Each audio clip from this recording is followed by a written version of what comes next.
Hey, it's the Midnight Raven, and welcome to day 2 of the 31 Days of Negativity Challenge, inspired by Red Paul Jack, who gave me the idea to do a negative challenge. And this is complaining and moaning about everyday things that just get on your nerves. If you didn't check out yesterday's, we were looking at New Year's resolutions. Today's negativity challenge is charity shop prices. Now, if you are not a reseller, then this may not infuriate you as a normal customer. Me, personally, I am both. I shop in charity shops as a customer, and I also shop in there as a reseller. So back before the pandemic, things weren't too bad. Charity shops were reasonably priced. You could go to a charity shop and still find a bargain. Lockdown happened, and okay, the charity shops did struggle. Not going to lie, most of them were closed, although some of them do have an online website or an online store on things like eBay, which gave them some income, but they did obviously struggle. Then when the pandemic was reopened, there was an influx to charity shops of donations from people who had been clearing out their house while they were in lockdown. And then there was an influx of people going to charity shops because now the boundaries were lifted and you could then go out. The problem is that obviously when the charity shops were closed and they weren't making their money, they now want to make money to combat the money they lost. And unfortunately, it's a knock-on effect on their prices. So, me personally, I found that the prices have risen a lot. We're not talking like a couple of pence. We're talking, in some cases, a few quid.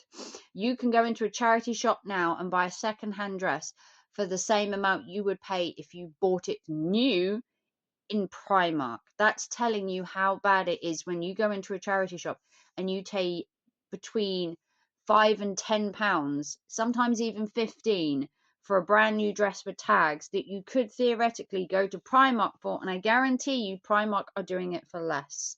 The problem is that the charity shops are trying to recuperate what they lost, and I totally understand that. The problem is the reason that people go to charity shops is to find a bargain. They don't want to pay the same as they would if they went to a high street, because then they might as well be going to the high street and they might as well be going to things like Primark.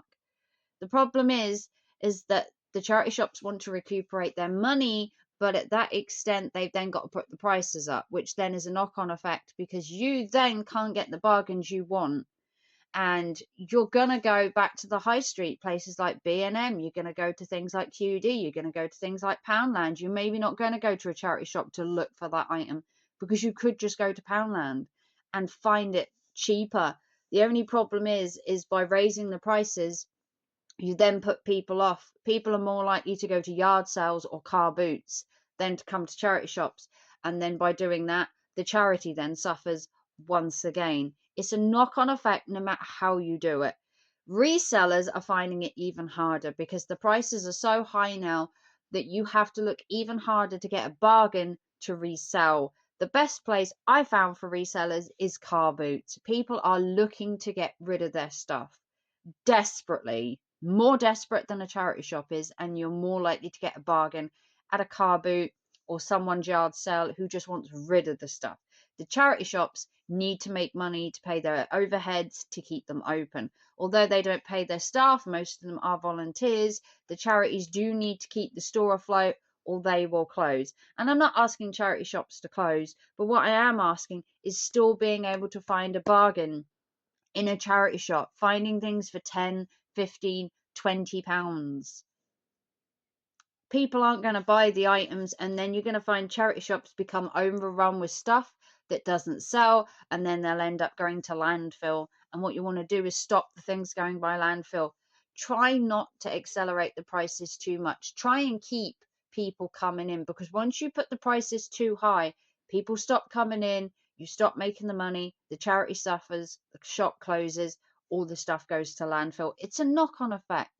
But I'm probably not the only one that think charity shop prices are inflamed to a higher percentage now, and really they could come down just a touch, because if you want to keep your store open, you need to make profit.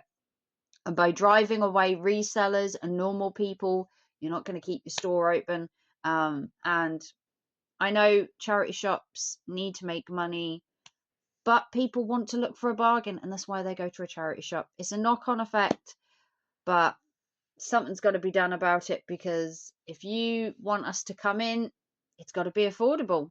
But that's my mooning for today. This is the 31 days of negativity challenge. This is day 2, and we are talking about charity shop prices. Let me know down below how you feel your charity shop prices have inflamed, whether it's in the UK or whether it's things like Goodwill in America.